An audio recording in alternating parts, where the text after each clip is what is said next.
the distinction. Nice and loud, please. Yes, yes. Sorry, distinction about between the other and the otherness. What's the other, or what does it mean to us, or what does it mean about us, to us? I mean, the other, when we realize the other, we already lost. The other expect us to think about the other, and the another point is just transformation and friction. Transformation and Transformation and friction. friction. Yes. And when we translate, communicate with the other, we already transform the meaning of the original meanings into our concept or our context. Yes. And should I say more? Well, that's it. Okay. Does anybody want to respond to that? Yes, maybe we can respond to that about, I think I'm especially interested in the relationship about me and the other. Yes. So in terms of translation, there's a limitation about understanding of me, myself, and understanding of the other. Yes. That's why we have untranslatability. Yes. And in this process, when, of course, we know that it's untranslatable, but it is necessary as what is termed by necessity and impossibility. We still need to do that. In this process, I think me and the other are all transformed. Both are changed. And in this process, I risk of losing myself, because in this process, something new is added to me and something new is added to the other. And that's why, which is also termed by something growth and a new life by this process. So although we might be a little bit negative about untranslatable, a little bit negative about what we can do, but there's something new about it, a growth and new life. That's, I think, it's very good for me to learn from this text. Okay, so the untranslatable means that you're going to fail. You're not going to get a perfect translation. Yes. But that doesn't Yeah. mean you shouldn't try. So you Yes. still try. Yes. You try the impossible, Yes. and out of that attempt, something new Yeah. comes into being. Yeah. And that newness is crucial. Yeah. That's great. Thank Yeah. you. And sorry, I Go on, need to carry add, well, I want to add that, and it also applies to relationship among the interpersonal relationship among human beings. We may not able to understand the other because we may not understand ourselves from Yes. the most fundamental source. Okay. So how can we understand the other? So it does not mean that we stop trying to do that. It's just Yeah. that we know that, and we have this sense there's possibility of not being understood or to be understood, which gives a lot of openness in terms of the interrelationship thing, and in this sense the religious thing. So if you have this open attitude toward these things, and then you certainly have more respect of the other, and then in this sense, will resulted in less conflict, because you have more understanding. The understanding of that we cannot be understood, understanding of the difference that we should have. Fine. So That's let's- really well put. Yes, So- less conflict. Okay, thank you. Sunny, you wanted to follow up? No, actually, I wanted to add up that point that Derrida put this word, the messianic character of translation. Yes. Sure, that's right. Yeah. So, are you familiar with that term messianic then, which Yeah. comes from the idea of the Messiah? So, on the Christian belief, the Messiah came and will come again. Jewish belief, the idea is that Messiah is always to be waited for. So it's more like the second idea, always to be waited for. It's something we're always moving towards, always waiting for this coming. And I just want to come back to something you said, which is very interesting. You said that there's something in ourselves that can't be translated, so we're not even clear to ourselves who we are. Yeah. But if there's something about ourselves that can't be translated, should we still try to translate? Yes, we should. Yes, because that opens new possibilities Yes. within yourself. So And it helps understanding you yourself better. yes, okay. So finding new words may be Yeah. letting go of something that you thought you were before, Yeah. and opening them some new possibility. Yeah. So that means speaking and writing is like a working on oneself as well. You're finding new possibilities all the time. Yeah. Can I Yes, also one sentence? So which makes me think that we are always in the process in the process of something, we're never going to achieve the destination, the end, Sure. which is also something I think reflected in the, because we're not going to reach there, Yes, the impossibility thing. Yes, okay. But we are going there. Okay. Always in the process. And that contrasts so radically with popular notions about there being a true self. You can buy a magazine in the shops that says, might be Cosmopolitan magazine, and it says, take these 10 steps to discover who you really are. But there is no who you really are in that essentialist sense. And certain kinds of psychology tends to be based on that kind of development of a core self. It doesn't work like that.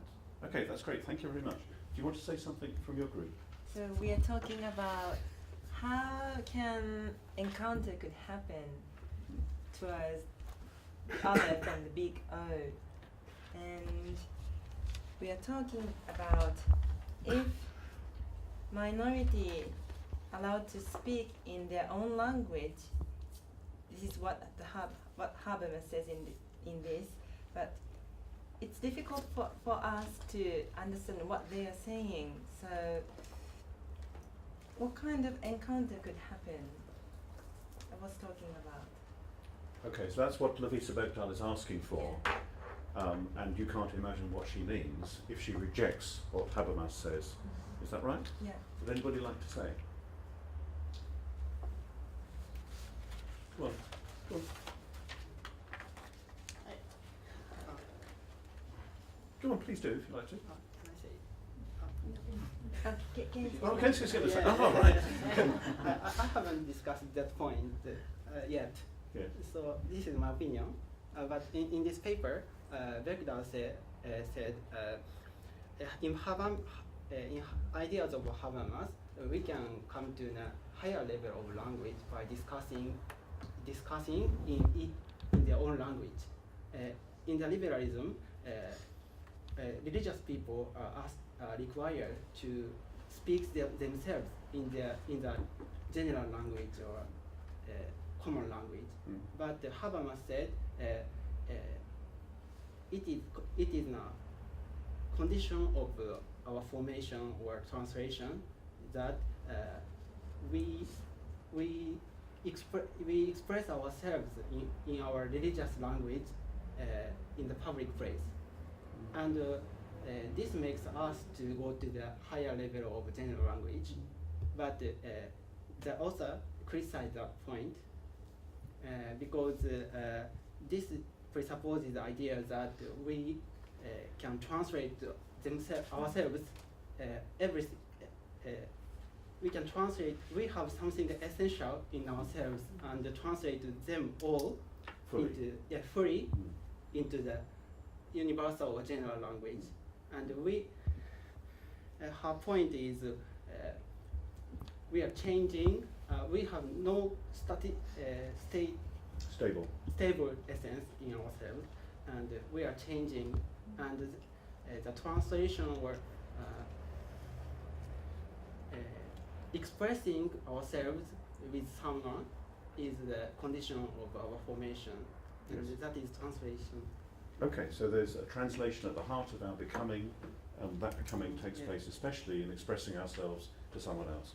When you express yourself to someone else, quite often it goes wrong, doesn't it? Don't you ever feel misunderstood? So that being misunderstood is actually crucial to what we're talking about, and it's something we must be ready for. There are some very extreme examples of encounter. You know Desmond Tutu, Bishop Desmond Tutu in South Africa? Yeah. So you know that after the ending of apartheid, he set up the so-called Truth Commission, when he brought the people together, both those who'd been guilty of terrible crimes, looking back on them as crimes anyway, and those who'd suffered terribly. And he didn't know what was going to happen. There wasn't any agenda, there wasn't any outcome. He put people together in a kind of encounter so that they could say things. Out of saying things, something new may come. Risking saying something opens a new space. It puts something new in the world. Okay, thank you. Do you want to say anything, Jack? Well, we were working through, trying to work in terms of the idea of meeting the other, and potentially a problem within liberalism that's maybe related a bit in the paper. And I was struck by two examples that aren't an example of liberalism, but which compare quite nicely.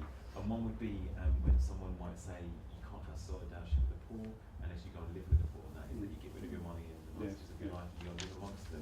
And there's a certain extent to which then you're not an observer, but and you don't become the other in completeness necessarily, but you move towards the other to a certain extent. And a similar example might be we were saying the difference between going on holiday in Nepal and visiting a Tibetan, a male from Nepal, Tibet, and visiting a monastery, taking your pictures and writing down journal articles or whatever. And of course, your being in that moment is related to the past that for me would be here in London. Whereas a different kind of encounter with the other there would be if you went and lived in the monastery for 5 years, in which you become something more. And so you're transformed in that sense. So it's this step towards the other in a very kind of real lived way. And potentially liberalism, in the affording of many freedoms, prevents that kind of dialogue by allowing in some cases, a mosaic of communities in which in-groups are not invited to meet with others in ways that would allow such a transformation. Yes, I see. But instead, maybe discourages that to a certain extent. Yes, okay, thank you. That's good. Sunny? Yeah, also, I found this encounter in terms of the relationship between subject and object matter too. Just a bit louder, please. It's encounter between subject and object as well. Human subject and the thing you're looking at, is that what you mean? Yes, and in liberalism, object in a way that the religious ideas can be dealt with as an object too. So in a way, that encounter can, but encounter that in this paper is arguing for is the kind of one to the other in an act of change. So the translation assumes like a changing in both the sides, not just the translator just dealing with this static object, but like moving each other, like a movement in a way. And that's the kind of this is why we needed this word encounter rather than the other one. But and that's the way that Habermas dealing with this ideal understanding of this liberal society as an object, to deal with this person to I think I used the verb dealing. Yes, but I think that's the difference between the encounter and did I make No, I think it's fine. sense? Yes. But there's a related problem there, I think, in who it is that we're sketching as the thinker here, because maybe the other also needs to be invited to meet with its other. And in the case of some religious communities, particularly extreme religious communities, the kind of stepping towards the other is not a possibility, which prevents the kind of transformation that we'd hope for the person thinking through this example. It prevents it from the other side and makes it not as quite as satisfactory transaction as we might hope it would be. Thank you. Does anybody else want to say anything further? Something that I thought was coming through there is something I tried to encourage earlier on, the thought that there is an otherness already in the self, an alterity. Alterity means otherness, already in the self. And you can see it there in language, can't you? Because the way frying onions works already depends upon things beyond those simple words or that simple thought. So things are never self-contained. And it's the fallacy of self-containment that is part of the damage, part of the problem here.